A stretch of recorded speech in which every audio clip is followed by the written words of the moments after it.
Olá! Hoje nós vamos falar sobre os diagramas isomorfos. Nós vamos usar como exemplo o diagrama cobre-níquel.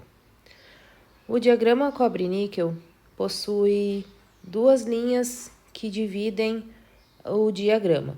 A primeira linha em cima se chama linha líquidos. Ela divide a parte superior, que é composta por uma fase totalmente líquida, de uma região intermediária, onde tem um equilíbrio entre duas fases, o sólido e o líquido. Depois, esse diagrama tem outra linha, que se chama linha sólidos. A linha sólidos, abaixo dela, só existe fases sólidas. No caso do diagrama cobre-níquel, existe apenas uma fase, que é a fase alfa. Isso quer dizer que o cobre é totalmente solúvel no níquel e o níquel é totalmente solúvel no cobre, independente das quantidades das misturas que a gente pode fazer. Bom, uma coisa importante a se avaliar, a se analisar nesse diagrama, é que quando eu tenho o cobre puro, aqui, onde eu tenho 100% cobre, esse ponto se refere ao ponto de fusão do cobre puro. Aqui, nesse ponto, eu tenho o níquel puro, 100% níquel. E esse ponto aqui, 1453, é a temperatura de fusão do níquel puro. Qualquer outra mistura que eu fizer de cobre e níquel vai ter uma transição, uma solidificação que não é imediata, não passa direto do líquido para o sólido. Vai ter um pouco de sólido em equilíbrio com o líquido. Então, a gente pode... Não existe exatamente um ponto de fusão específico, mas uma zona em que se inicia o processo de solidificação.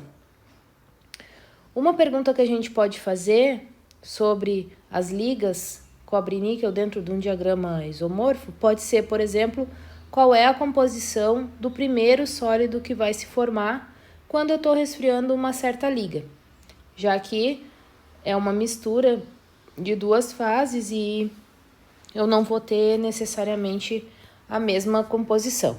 Bom, para fazer isso, a gente vai fazer o seguinte: a primeira coisa que a gente vai fazer é marcar no diagrama.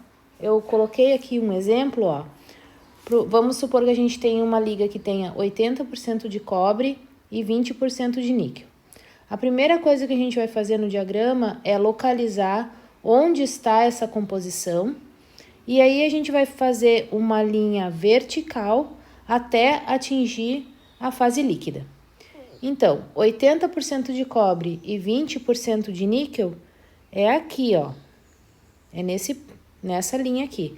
Por quê? Porque o diagrama, os números que estão escritos no eixo X são em composição para o níquel. Então, 0, 20, 40, 60, 80 e 100 quer dizer a quantidade de níquel. Como eu só tenho dois elementos, cobre e níquel, se eu tenho 20 de níquel, eu vou ter 80 de cobre. Então, eu vou fazer uma linha vertical aqui até atingir a fase líquida, certo? Agora, eu vou aumentar um pouco para a gente ver melhor aqui.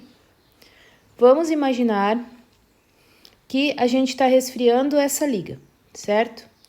E quando eu vou estar fazendo isso, eu vou estar aqui resfriando, resfriando, resfriando. Cheguei em cima da linha líquidos. Quando eu chego em cima da linha líquidos, inicia a formação do sólido. Ali é o momento em que eu tenho o primeiro grãozinho de sólido que pode existir dentro desse meu processo de solidificação. Então, aqui nesse ponto é onde acontece o meu primeiro sólido. Como eu sei a composição desse meu primeiro sólido? Ora, é super tranquilo. Você vem aqui isotermicamente até encontrar a linha sólidos. Então, você vai a partir do ponto que você localizou em cima da linha líquidos. Isotermicamente, por quê? Porque é nessa temperatura em que forma o primeiro sólido. Então, você está indo isotermicamente até encontrar o sólido, a linha sólidos, e você vai fazer uma reta e vai descobrir qual é a composição do sólido. Agora, você vai ter que fazer uma aproximação, né? Você vai ter que mais ou menos aproximar qual é o valor desse sólido aqui. Então, aqui é o 20, aqui assim eu tenho o 30, então digamos que eu tenho 28% de níquel. 28% de níquel quer dizer o quê? 72% de cobre, certo? E essa é a composição do alfa, do primeiro alfa que vai aparecer ali no resfriamento de uma liga que contém 80% de cobre, 20% de níquel. Certo? Bem tranquilo, né? Até a próxima!